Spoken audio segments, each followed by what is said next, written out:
ಆತ್ಮೀಯರೇ ನಮಸ್ಕಾರ. ನಾನು ನಿಮ್ಮ ಜಗದೀಶ್. ಆತ್ಮೀಯರೇ, STCಗೆ ಸಂಬಂಧಪಟ್ಟಂತೆ ಹೈಯರ್ ಸ್ಟ್ಯಾಂಡರ್ಡಿಗೆ ಅಡ್ಮಿಷನ್ ಮಾಡುವ ಕುರಿತಾಗಿ ನಿಮ್ಮ ಜೊತೆಗೆ ಕೆಲವೊಂದು ಅಂಶಗಳನ್ನು ಹಂಚಿಕೊಳ್ಳಲು ನಾನು ಭಾಳ ಉತ್ಸುಕನಾಗಿದ್ದೀನಿ.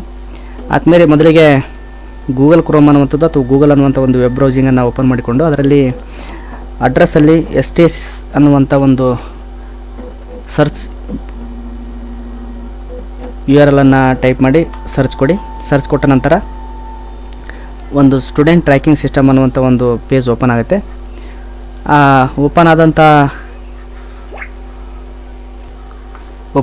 ಓಪನ್ ಮಾಡಿದ ನಂತರ ಈ ಒಂದು ಬಲಗಡೆ ಮೂಲೆಯಲ್ಲಿ ಲಾಗಿನ್ ಅಂತ ಒಂದು ಆಪ್ಷನ್ ಇದೆ, ಅದನ್ನು ಕ್ಲಿಕ್ ಮಾಡಿದ ನಂತರ ನಿಮ್ಮ ಶಾಲೆಗೆ ಸಂಬಂಧಪಟ್ಟಂತೆ ಯೂಸರ್ ನೇಮ್ ಮತ್ತು ಪಾಸ್ವರ್ಡ್ ಹಾಗೂ ಕ್ಯಾಪ್ಚಾ ಅನ್ನುವಂಥ ಒಂದು ಪೇಜ್ ಓಪನ್ ಆಗುತ್ತೆ. ಅದರಲ್ಲಿ ನಿಮ್ಮ ಶಾಲೆಯ ಒಂದು ಯೂಸರ್ ನೇಮನ್ನು ಕ್ಲಿಕ್ ಮಾಡಿ.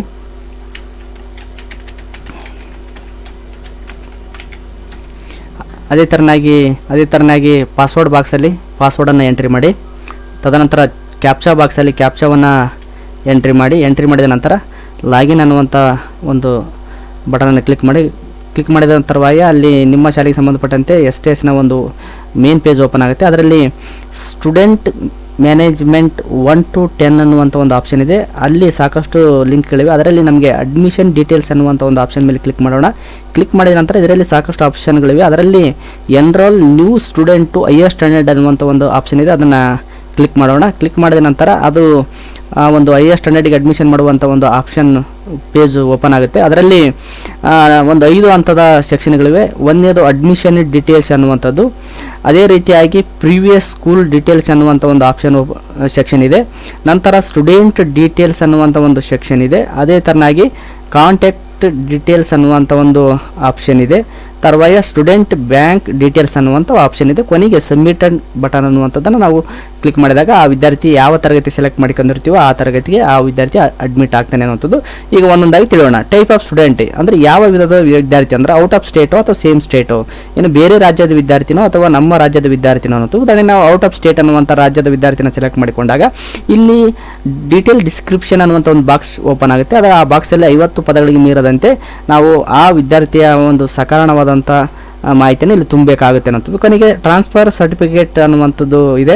ಇಲ್ಲಿ ಚೂಸ್ ಫೈಲ್ ಇದೆ, ಅಂದರೆ ಆ ವಿದ್ಯಾರ್ಥಿಯ ಒಂದು ವರ್ಗಾವಣೆ ಪ್ರಮಾಣ ಪತ್ರವನ್ನು ನಾವು ಮೊದಲಿಗೆ ಸ್ಕ್ಯಾನ್ ಮಾಡಿ PDF ಮಾಡಿ ಒಂದು ಪೋರ್ಟ್ನಲ್ಲಿ ಇಟ್ಕೊಂಡಾಗ ಆ ಪೋರ್ಟ್ನಿಂದ ನಾವು ಸೆಲೆಕ್ಟ್ ಮಾಡಿಕೊಂಡು ಇಲ್ಲಿ ಇದು ಮಾಡಬೇಕು ಅಂದ್ರೆ ಸೆಲೆಕ್ಟ್ ಮಾಡಿಕೊಳ್ಬೇಕು ಅಂತ. ಉದಾಹರಣೆಗೆ ಈಗ ನಾನು ಒಂದು ಪೋರ್ಟನ್ನು ಸೇವ್ ಮಾಡಿದ್ದೆ, ಆ ಸೇವ್ ಮಾಡಿಕೊಂಡು ಆ ಒಂದು ಟ್ರಾನ್ಸ್ಫರ್ ಸರ್ಟಿಫಿಕೇಟ್ನ ಸೆಲೆಕ್ಟ್ ಮಾಡಿಕೊಂಡೆ ಅನ್ನುವಂಥದ್ದು. ನೆಕ್ಸ್ಟ್ ಅಡ್ಮಿಟ್ ಟು ಕ್ಲಾಸ್ ಅನ್ನುವಂಥದ್ದೆ, ಯಾವ ತರಗತಿಗೆ ಅಡ್ಮಿಟ್ ಮಾಡಬೇಕು ಆ ವಿದ್ಯಾರ್ಥಿಯನ್ನು ಅನ್ನುವಂಥದ್ದನ್ನು ನಾವು ಆ ವಯಸ್ಸನ್ನು ನಿರ್ಧರಿಸಿ ನಾವು ತರಗತಿಯನ್ನು ಸೆಲೆಕ್ಟ್ ಮಾಡಿಕೊಳ್ಬೇಕು ಅನ್ನೋಂಥದ್ದು. ನಾನು 4ನೇ ತರಗತಿಗೆ ಸೆಲೆಕ್ಟ್ ಮಾಡಿಕೊಂಡೆ. ನೆಕ್ಸ್ಟ್ ಮೀಡಿಯಮ್ ಆಫ್ ಇನ್ಸ್ಟ್ರಕ್ಷನ್ ಅಂತಿದೆ, ಮಾಧ್ಯಮದ ಒಂದು ವಿವರಣೆ. ನಾನು ಕನ್ನಡ ಮಾಧ್ಯಮ ಈ ಶಾಲೆ ಆಗಿರೋದು ಕನ್ನಡ ಮಾಧ್ಯಮಿಗೆ ಸೆಲೆಕ್ಟ್ ಮಾಡ್ಕೊಂಡಿದ್ದೀನಿ. ಮದರ್ ಟಂಗ್ ಆ ವಿದ್ಯಾರ್ಥಿಯ ಮಾತೃಭಾಷೆ ಯಾವುದು, ಹಿಂದಿ, ಕನ್ನಡ, ತೆಲುಗು ಅನ್ನುವಂಥದ್ದು. ನಾನು ಹಿಂದಿ ಅನ್ನುವಂಥದ್ದನ್ನು ಸೆಲೆಕ್ಟ್ ಮಾಡ್ಕೊಂಡಿದ್ದೀನಿ. ಸೆಕ್ಷನ್ A ಅಂದರೆ ಆ ಒಂದು ತರಗತಿಯಲ್ಲಿ 20-30ಕ್ಕಿಂತ ವಿದ್ಯಾರ್ಥಿಗಳು ಜಾಸ್ತಿ ಇದ್ದಲ್ಲಿ ಸೆಕ್ಷನ್ A ಮತ್ತು B ಅನ್ನುವಂಥದ್ದು. ನಾನು ಇಲ್ಲಿ ಕಡಿಮೆ ವಿದ್ಯಾರ್ಥಿಗಳು ಅಂದರೆ A ಸೆಕ್ಷನ್ ಅನ್ನುವಂಥ ಆಯ್ಕೆ ಮಾಡಿಕೊಂಡಿದ್ದೀನಿ. ಲ್ಯಾಂಗ್ವೇಜ್ ಗ್ರೂಪ್ ಅಂದರೆ 4ನೇ ತರಗತಿಗೆ ಸಂಬಂಧಪಟ್ಟಂತೆ ಆ ತರಗತಿ ಸಂಬಂಧಪಟ್ಟಂತೆ ನಾವು ಲ್ಯಾಂಗ್ವೇಜ್ ಗ್ರೂಪನ್ನು ಸೆಲೆಕ್ಟ್ ಮಾಡಿಕೊಳ್ಬೇಕು. ನಾನು ಕನ್ನಡ ಇಂಗ್ಲೀಷ್ ಅನ್ನುವಂಥದ್ದನ್ನು ಸೆಲೆಕ್ಟ್ ಮಾಡ್ಕೊಳ್ತಾ ಇದ್ದೀನಿ. ಇಲ್ಲಿ ಏನಾದರೂ 6ನೇ ತರಗತಿ ಸೆಲೆಕ್ಟ್ ಮಾಡಿಕೊಂಡ್ರೆ ಇಲ್ಲಿ ನಾವು ಲ್ಯಾಂಗ್ವೇಜ್ ಗ್ರೂಪನ್ನು ಕನ್ನಡ, ಇಂಗ್ಲೀಷ್, ಹಿಂದಿ ಅನ್ನುವಂಥದ್ದನ್ನು ಸೆಲೆಕ್ಟ್ ಮಾಡಿ. ಯಾಕಂದರೆ ಒಂದು ವಿಷಯ ಇಲ್ಲಿ ಏನಾಗುತ್ತೆ ಹೆಚ್ಚುವರಿ ಆಗುತ್ತೆ, ಹಿಂದಿ ಅನ್ನುವಂಥದ್ದು ಬರುತ್ತೆ. ಹಾಗಾಗಿ ನಾನು ಹಿಂದಿ ಅನ್ನುವಂಥ ಸೆಲೆಕ್ಟ್ ಮಾಡಿ. ಹೀಗಾಗಿ ನಾನು 4ನೇ ಕ್ಲಾಸ್ ತರಗತಿಯನ್ನು ಸೆಲೆಕ್ಟ್ ಮಾಡಿಕೊಂಡಿರುವುದರಿಂದ ನಾನು ಕನ್ನಡ, ಇಂಗ್ಲೀಷ್ ಅನ್ನುವಂಥದ್ದನ್ನು ಸೆಲೆಕ್ಟ್ ಮಾಡ್ಕೊಳ್ತೀನಿ ಅನ್ನೋದು. ನೆಕ್ಸ್ಟ್ ಪ್ರೀವಿಯಸ್ ಸ್ಕೂಲ್ ಡೀಟೇಲ್ಸ್ ಅನ್ನುವಂಥ ಒಂದು ಆಪ್ಷನ್ ಇದೆ. ಇಲ್ಲಿ ಪ್ರೀವಿಯಸ್ ಸ್ಕೂಲ್ ಡೀಟೇಲ್ಸ್ ಅಂದರೆ ಇಲ್ಲಿ ಪ್ರೀವಿಯಸ್ ಸ್ಕೂಲ್ ಅಪ್ಲಿಕೇಶನ್ ಅಂದರೆ ಸ್ಟೇಟು, ಸಿಲೆಬಸ್, CBS, ICS, ಅದರ ಇಂಟರ್ನ್ಯಾಷನಲ್ ಬೋರ್ಡ್ ಅಂತ. ನಾನು ಸ್ಟೇಟ್ ಅನ್ನುವಂಥದ್ದನ್ನು ಅಂದರೆ ಆ ವಿದ್ಯಾರ್ಥಿ ಮೊದಲು ಯಾವ ಒಂದು ಬೋರ್ಡ್ನಲ್ಲಿ ಕಲಿತಿದ್ದ ಅನ್ನುವಂಥದ್ದು ನಾನು ಸ್ಟೇಟ್ ಅಂತ ಕೇಳ್ಕೊಂಡಿದ್ದೀನಿ. ನೆಕ್ಸ್ಟ್ ಟ್ರಾನ್ಸ್ಫರ್ ಸರ್ಟಿಫಿಕೇಟ್ ನಂಬರನ್ನು ಎಂಟ್ರಿ ಮಾಡಬೇಕು. ಇಲ್ಲಿ ಆ ಒಂದು ವರ್ಗಾವಣೆ ಪ್ರಮಾಣ ಪತ್ರದ ದಿನಾಂಕವನ್ನು ನಮೂದಿ ಮಾಡಬೇಕು. ನೆಕ್ಸ್ಟ್ ಇಲ್ಲಿ ಪ್ರೀವಿಯಸ್ ಸ್ಕೂಲ್ ನೇಮ್ ಅಂತಿದೆ, ಅಂದರೆ ಹಿಂದೆ ಕಲಿತಂಥ ವಿದ್ಯಾರ್ಥಿ ಶಾಲೆಯ ಒಂದು ವಿಳಾಸವನ್ನು ಇಲ್ಲಿ ಬರೀಬೇಕು.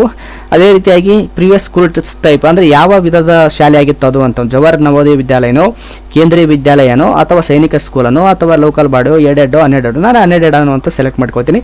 ಇನ್ನು ಪ್ರೀವಿಯಸ್ ಸ್ಕೂಲ್ ಅಡ್ರೆಸ್, ಯಾವ ಸ್ಕೂಲ್ ಅಡ್ರೆಸ್ ಇತ್ತು ಅನ್ನುವಂಥದ್ದು, ಅಥವಾ ಬೇರೆ ರಾಜ್ಯದ ಆಗಿರೋದ್ರಿಂದ ನಾನು ಉದಾಹರಣೆಗೆ ಆಂಧ್ರ ಪ್ರದೇಶ ಅಂದರೆ ಅಲ್ಲಿ ನಾನು ನಲ್ಲೂರು ಅನ್ನುವಂಥದ್ದನ್ನು ಅಲ್ಲಿ ಸೆಲೆಕ್ಟ್ ಮಾಡಿಕೊಳ್ತೀನಿ. ನೆಕ್ಸ್ಟ್ ಪಿನ್ ಕೋಡು ಆ ಒಂದು ನಲ್ಲೂರಿಗೆ ಸಂಬಂಧಪಟ್ಟಂತೆ ಪಿನ್ ಕೋಡನ್ನು ನಾವು ಸೆಲೆಕ್ಟ್ ಮಾಡಿಕೊಳ್ಬೇಕು.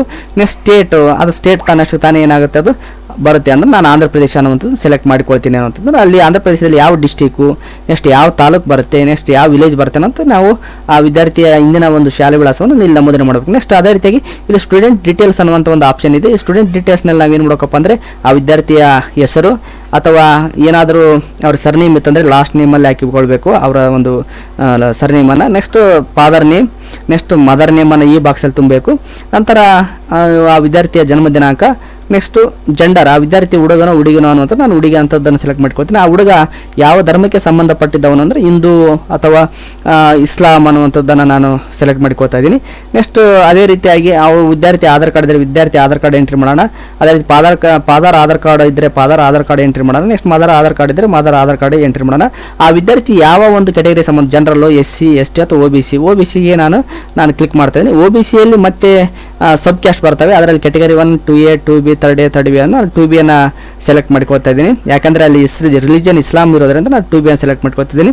ನೆಕ್ಸ್ಟ್ ಅದೇ ರೀತಿಯಾಗಿ ಅವನ ಒಂದು ವಿದ್ಯಾರ್ಥಿ ಜಾತಿಯ ಸರ್ಟಿಫಿಕೇಟ್ ನಂಬರ್ ಇದ್ದರೆ ಅಲ್ಲಿ ಎಂಟ್ರಿ ಮಾಡೋಣ.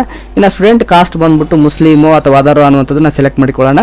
ನೆಕ್ಸ್ಟ್ ಅದೇ ರೀತಿಯಾಗಿ ಇಲ್ಲಿ ಚೈಲ್ಡ್ ವಿತ್ ಸ್ಪೆಷಲ್ ನೀಡ್ ಅಂತಿದೆ. ಆ ವಿದ್ಯಾರ್ಥಿ ಏನಾದರೂ ವಿಜುವಲ್ ಇಂಪೇರ್ಮೆಂಟು ಅಥವಾ ನೆಕ್ಸ್ಟ್ ಇಯರಿಂಗ್ ಇಂಪೇರ್ಮೆಂಟು, ಸ್ಪೀಚ್ ಇಂಪೇರ್ಮೆಂಟು ಏನಿತ್ತಂದ್ರೆ ಅದನ್ನ ಹಾಕೋಣ. ಇಲ್ಲಾಂದ್ರೆ ಏನೋ ಇಲ್ಲಪ್ಪ ಅಂದ್ರೆ ನಾಟ್ ಅಪ್ಲಿಕೇಬಲ್ ಅನ್ನುವಂಥದ್ದನ್ನು ಸೆಲೆಕ್ಟ್ ಮಾಡಿಕೊಳ್ಳೋಣ. ಇದು ಉದಾಹರಣೆ ಸ್ಪೆಷಲ್ ಕ್ಯಾಟಗರಿ ಅಂತಿದೆ, ನನ್ನಿದೆ. ಇದು ನನ್ನ ಏನಾದರೂ ಹುಡುಗ HIV ಇತ್ತು ಅಥವಾ ಆರ್ಫನ್ಸ್ ಇದ್ದರೆ ಆಧಾರ್ ಇದ್ದರೆ ಅದನ್ನ ಅಲ್ಲಿ ಸೆಲೆಕ್ಟ್ ಮಾಡ್ಕೊಳ್ಳಿ. ಇದು ಏನಿಲ್ಲ ಅಂದರೆ ನನ್ನ ಅಂತ ಸೆಲೆಕ್ಟ್ ಮಾಡ್ಕೊಳ್ಳೋಣ. ನೆಕ್ಸ್ಟ್ ಈಗ ಕಾಂಟ್ಯಾಕ್ಟ್ ಡೀಟೇಲ್ಸ್, ಆ ವಿದ್ಯಾರ್ಥಿನ ಯಾವ ರೀತಿಯಾಗಿ ನಾವು ಸಂಪರ್ಕಿಸುವ ವಿಳಾಸ ಯಾವುದಂದ್ರೆ ಈಗ ಉದಾಹರಣೆಗೆ 584 ಸಿಂಗೂರು ತಾಲೂಕಿನ ಒಂದು ಕೋಡನ್ನು ಪಿನ್ ಕೋಡನ್ನು ಸೆಲೆಕ್ಟ್ ಮಾಡ್ಕೊಳ್ತೀನಿ. ರಾಯಚೂರು ಇದೆ. ಸಿಟಿ ಬಂದ್ಬಿಟ್ಟು ಗಾಂಧಿನಗರ ಇದೆ. ನಾನು ಗಾಂಧಿನಗರವನ್ನು ಸೆಲೆಕ್ಟ್ ಮಾಡ್ಕೊಳ್ತಾ ಇದ್ದೀನಿ. ನಂತರ ಅಡ್ರೆಸ್ ಬಂದ್ಬಿಟ್ಟು ನಾನು ಈ ವಿದ್ಯಾರ್ಥಿ ಗಾಂಧಿನಗರದಲ್ಲೂ ಗಾಂಧಿನಗರ ಅನ್ನುವಂಥದ್ದನ್ನು ನಾನು ಟೈಪ್ ಮಾಡ್ತೇನೆ. ನಿಮ್ಮೂರಲ್ಲಿ ಅದೇ ಯಾವ ಊರಲ್ಲಿ ಅಡ್ಮಿಟ್ ಮಾಡ್ಕೊಳ್ತಾರೆ ಆ ನಿಮ್ಮ ಶಾಲಾ ವಿಳಾಸವನ್ನು ನೀವು ತುಂಬ್ರಿ ಅನ್ನೋಂಥದ್ದು. ನೆಕ್ಸ್ಟ್ ಅದೇ ರೀತಿಯಾಗಿ ಇಮೇಲ್ ಐಡಿ ಇದೆ. ಫಾದರ್ಸ್ ನಂಬರ್, ಮೊಬೈಲ್ ನಂಬರನ್ನು ನಾವು ಇಲ್ಲಿ ಎಂಟ್ರಿ ಮಾಡೋಣ. ತಾಯಿದಿದ್ರೆ ತಾಯಿದು ಫೋನ್ ನಂಬರನ್ನು ಎಂಟ್ರಿ ಮಾಡೋಣ. ಇಲ್ಲಿ father email ID, mother email ID ಇದೆ. ಅವು ನಿಮಗೆ ಸಿಕ್ಕರೆ ಅವನು ಇಲ್ಲಿ ಫಿಲ್ ಮಾಡಿ ಅನ್ನೋಂಥದ್ದು. ನೆಕ್ಸ್ಟ್ ಅಡ್ಮಿಷನ್ ಯಾವಾಗ ಆಯಿತು ಆ ಡೇಟನ್ನು ಇಲ್ಲಿ ಎಂಟ್ರಿ ಮಾಡಿ. ಅದೇ ರೀತಿಯಾಗಿ ಆ ವಿದ್ಯಾರ್ಥಿಗೆ ಏನಾದರೂ ಬ್ಯಾಂಕ್ ನೇಮ್, ಬ್ಯಾಂಕ್ ಅಕೌಂಟ್ ಇದ್ದಿದ್ರೆ ಯಾವ ಬ್ಯಾಂಕಲ್ಲಿ ಖಾತೆಯನ್ನು ತೆರೆದಿದ್ದಾನೆ ಅನ್ನೋಂಥದ್ದನ್ನು ಅಲ್ಲಿ ಫಿಲ್ ಮಾಡಬೇಕಾಗುತ್ತೆ. ನೆಕ್ಸ್ಟ್ ಬ್ಯಾಂಕ್ ಅಕೌಂಟ್ ನಂಬರ್ ಇದೆ ಮತ್ತು IFSC ಕೋಡ್ ಇದೆ. ಅವೆಲ್ಲವನ್ನು ತುಂಬಿದ ತರವಾಗಿ ಇಲ್ಲಿ ಸಬ್ಮಿಟ್ ಅಂಡ್ ಬಟನ್ ಅನ್ನುವಂಥದ್ದಿದೆ. ಸಬ್ಮಿಟ್ ಅಂಡ್ ಬಟನ್ ಅನ್ನುವಂಥದ್ದನ್ನು ನಾವು ತುಂಬಬೇಕು. ನೆಕ್ಸ್ಟ್ ಕೊನೆಗೆ ಈ ರೀತಿಯಾಗಿ ಪ್ಲೀಸ್ ಸ್ಪೆಸಿಫೈ ಏಜ್ ರೀಸನ್ ಅಂತ ಬರುತ್ತೆ.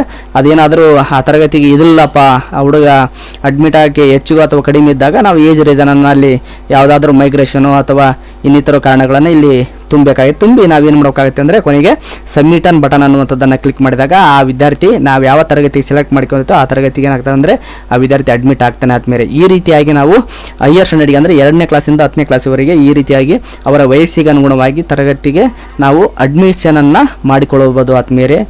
ಈ ರೀತಿಯಾಗಿ ನಾವು STSಯಲ್ಲಿ ಈ ಒಂದು ವಿಧಾನವನ್ನು ಅನುಸರಿಸಿ ನಾವು ವಿದ್ಯಾರ್ಥಿಗಳನ್ನು ಅಡ್ಮಿಟ್ ಮಾಡ್ಬೋದು. ಈ ರೀತಿಯಾಗಿ ನನ್ನ ಒಂದು ವಿಡಿಯೋಗಳನ್ನು ವೀಕ್ಷಣೆ ಮಾಡಿ. ಅದೇ ರೀತಿಯಾಗಿ ಏನಾದರೂ ಕಾಮೆಂಟ್ ಇದ್ದರೆ ಕಾಮೆಂಟ್ ಬಾಕ್ಸಲ್ಲಿ ನೀಡಿ. ಅದೇ ರೀತಿಯಾಗಿ ನನ್ನ ಒಂದು ಚಾನಲನ್ನು ಇಲ್ಲಿವರೆಗೆ ಯಾರಾದರೂ ಸಬ್ಸ್ಕ್ರೈಬ್ ಆಗಿಲ್ಲ ಅಂತಂದರೆ ಸಬ್ಸ್ಕ್ರೈಬ್ ಆಗಿ. ಅದೇ ರೀತಿಯಾಗಿ ಅದರ ಮುಂದೆ ಬೆಲ್ ಐಕಾನ್ ಬಟನ್ ಇದೆ, ಬೆಲ್ ಐಕಾನ್ ಬಟನ್ನ ಪ್ರೆಸ್ ಮಾಡಿ. ಯಾಕಂತಂದರೆ ನಾನು ಅಪ್ಲೋಡ್ ಮಾಡ್ತಕ್ಕಂಥ ಎಲ್ಲ ಒಂದು ನೋಟಿಫಿಕೇಷನ್ಗಳು ನಿಮಗೆ ಬರ್ತವೆ. ಹಾಗಾಗಿ ನನ್ನ ಚಾನಲನ್ನು ನೀವು ವೀಕ್ಷಣೆ ಮಾಡಿ ಆಶೀರ್ವದಿಸಿ ಅಂತ ಈ ಮೂಲಕ ಕೇಳ್ಕೊತೇನೆ. ಎಲ್ಲರಿಗೂ ಶುಭವಾಗಲಿ. ಧನ್ಯವಾದಗಳು.